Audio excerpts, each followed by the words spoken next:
Welcome back, podcast community. My name is Cam King. This is Three Questions Podcast, episode number 64. And I want to give a huge shout out to the person that submitted these questions. Her name is Brittany, and she's down in Mexico currently. Good questions that she submitted. I know it's been a couple weeks since I've uploaded my last podcast. I've been slamming busy, and it is honestly my goal to get new episodes out to you on Tuesday and Thursday. But let's hop right into it with question number one. So I want to pump out a few podcasts today. So episode 64, question number one from Whitney. Number one, do guys prefer independent women? So really interesting conversation piece that I had recently. And with the changing world here in 2024, I want to be able to answer this as independently as I possibly can.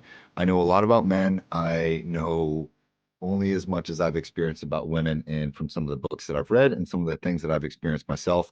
So the last thing I want to appear is to be preferential or appear to be sexist because I am not. I was raised by a single mother. I watched her work her ass off on stuff to protect me and to provide for us until she married her high school sweetheart, who adopted me when I was 9. And then I was raised by both of them. And he has been an absolutely incredible father. And I really, really have a lot of respect for both of them. So I'm going to answer this and say, do guys prefer independent women? I would say yes, but preferentially, I think it's in a man's nature, a traditional man's nature, to want to protect and provide. I think that at the end of the day, majority of people on earth would probably agree that it falls on the man to protect and provide. And I think that instinctively, men's hardwiring and biological structuring outweighs the advancements that we've made in our society over the past 40, 50, 60 years. So I'll say this. I think that it's hardwired in a man's nature to want to protect and provide.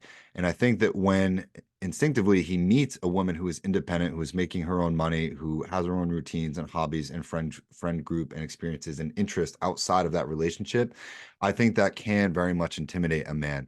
And I think that weak men will try to control that or will try to manipulate that or try to affect that. And that is when I think relationships can become very unhealthy. I think that a strong man will recognize an independent woman or a strong woman and give her the space that she needs to live her life while also reinforcing and setting his own boundaries so that she knows where the lines in the sand are of doing something like that. I've been in relationships before where I've dated women who have had a number of male friends or have done things that made me uncomfortable, and I have refused to walk away. And that made me lose respect for myself because ipso facto, by not walking away, I was accepting a form of, I don't want to say disloyalty that I wasn't really comfortable with. And that kind of stuck with me for a long time. And that was a good lesson. And it wasn't necessarily that that woman was being independent, but she did something that I should have walked away from looking back at the time, and I did not. Granted, when we fail to communicate our boundaries in relationships, this can really result in a lack of respect for one another, or this can result in hurt or resentments being foregone or being held onto for a very long time. I'm sure we've all been in relationships where our partners have brought up something that happened months or even years ago, and that feels unfair. And when we hold on to that weight energetically, I think that can really slow down a relationship or inhibit your growth. And I don't think that that's necessarily a good thing. So to get back to the main reference point, do guys prefer independent women? I would say instinctively no, but a good man or a strong man will not consider that as being a threat, and he will find a way to empower that woman. I think he'll find a way to continue to protect and provide, and I think most importantly, he and she will find a way to communicate their needs and be able to have those tough discussions so that everybody knows where everybody kind of exists and the lines are in the sand. And I think that those conversations should happen almost weekly in a relationship. Doesn't need to be all the time, but I think that having those discussions and sitting down for dinner and really getting into the nitty gritty of that sort of stuff is very, very healthy for relationships overall. And that's kind of all I have for question number one. I'm going to hop into question number two from Brittany. So, question number two is, what makes men feel emasculated in relationships? Great question. This is something that I talk about a lot in my personal coaching as well. And to answer this, I think men feel emasculated, relating back to question number one, when their ability to protect and provide is reduced. So I think, yes, we're talking about biology here, but when a man is not working on his purpose, or he's not working on his body, or he's not developing skills, and when he's not attaining some sort of confidence or competency in anything in his life, and that's a point where a man can feel stagnation overall in his life, and that can really, really move on to other things. I've been in this position before. I felt like I've just been stuck, whether it's been on a plateau or at a job or in a position or in a school or anything, where I feel like I just wasn't advancing. And that certainly kind of shook me to my core. And that in and of itself made me feel more emasculated than a woman ever has. I don't think that men necessarily feel emasculated by women. I think society has a way of degrading what it means to be a man today, or blurring the lines of what it means to be a man today. And that's a very, very challenging thing. And I think men need to look at that, and men need to recognize the system of movies and TV shows and music that is really kind of trying to emasculate men as a whole. But I think men can avoid those pitfalls, number one, by recognizing that system, and number two, working on themselves, their body, their mind, their business, their money, their side projects, learning more about women and dating and sex, and going on adventure and putting themselves outside of their comfort zone. I think when a man does that, everything else in their lives can fall into place. So it kind of boils down to priorities, right? If you're feeling emasculated, especially in a relationship, number one, have you set the proper boundaries? Number two, why are you allowing that? And number three, what are you doing about it? Okay. You should never allow someone to disrespect you. And whether they are consciously or subconsciously, your goal, and write this down, your goal should be to go where you are being celebrated, not tolerated.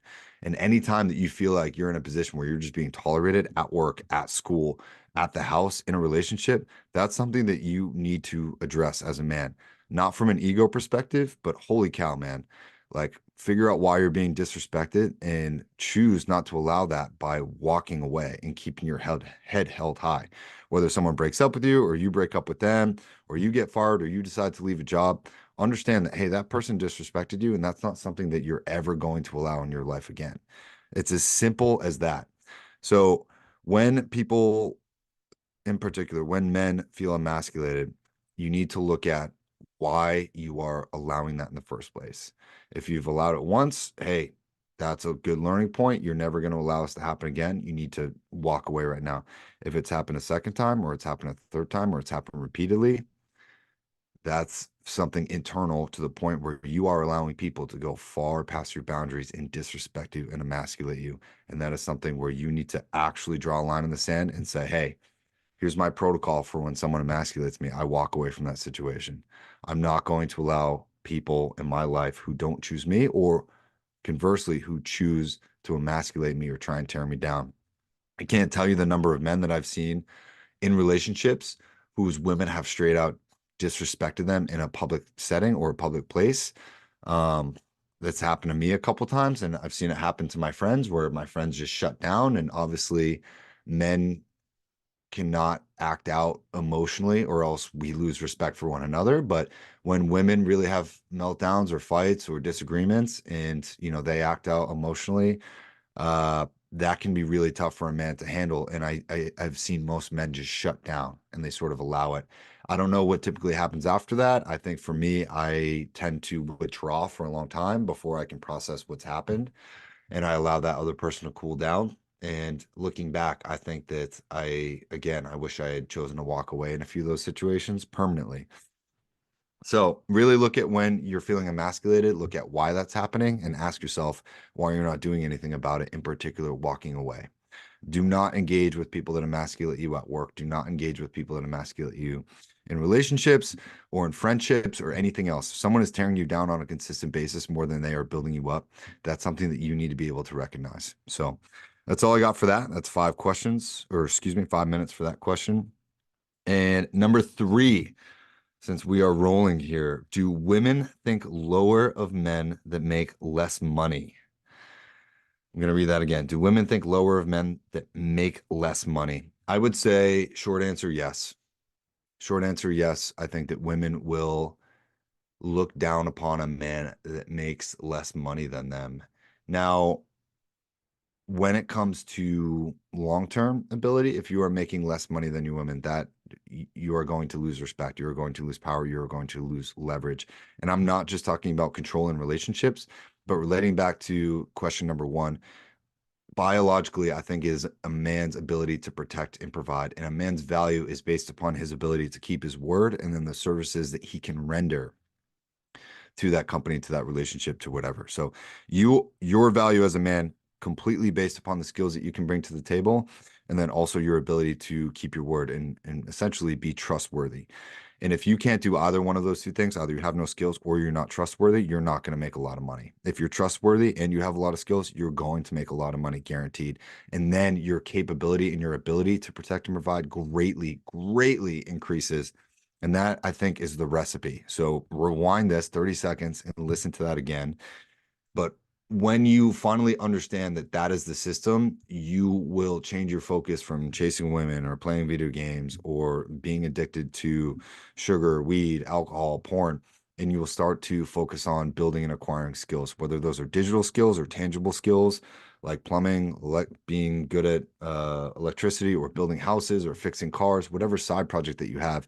As a man, it's your job to sort of amass a series of skills that you can bring value to any kind of organization. And again, whether that's leadership or in the military or whatever it is, it's your job to amass these skills. Now, going back to the fact when a woman makes more money than a man, I think it's deeper than that. I think psychologically, it puts the woman in a role where she now has to protect and provide and figure out a budget, or if something happens, that stress, that financial burden can essentially fall on her. And I think that is a psychological burden for women that feels and can be very unnatural. I think men are better suited to take on potential risks. I think men are more risk taking than women overall. I think women tend to be risk averse, and that shouldn't be here's my thought. That shouldn't be the position that women are in, right? If something happens to the kids or something happens to the family or there's some sort of financial situation, I think according to nature, it probably feels unnatural for them to be placed in that risk taking position. They shouldn't have to bear the brunt of that. And to lead the family for a long time financially, or to worry about bills, or to have all of that potential stress fall on the woman in a relationship, I think that is very unnatural in the order of nature and kind of natural law. So I think that it should fall on the man. I think a man should protect and provide. And I think that when a woman is placed in that role for too long, I think that pushes an undue amount of stress onto the women and forces her to change her priorities, which again goes against kind of nature and natural law. And again, this is my take just based upon the books that I've read and the conversations that I've had and the content that I've consumed. I don't consider myself to be a conservative or a right-wing person, but I do look at the order of nature and kind of natural law, and I kind of like to share these things. So overall, great questions, Brittany. I will definitely be hitting you up for more and adding you to the podcast list. I really appreciate you sending these in. And new Three Questions podcast episodes will be coming out on Tuesday and Thursday. Again, I'm doing my absolute best. I kind of have 6-day work weeks right now. So I will get out more episodes of these. And please submit questions. You can submit questions to threequestionspodcast@gmail.com. Or you can go on to ckcollective.co, go over to the podcast tab and just punch in 3 questions over there as you want as well. And yeah, we will look forward to getting this on the next one. This should be on Spotify, Apple Podcasts, Google Podcasts, and a number of other locations. So really appreciate you guys listening, and all the best to you this week. If you want coaching and consulting, you're working on a side project, whether that's personal or business, I am going to be here for you, and we can always chit chat and have a discussion about how to get ahead in the real world. That's all I got for you. Have a great day, y'all, and I'll see you guys in the next one. Peace.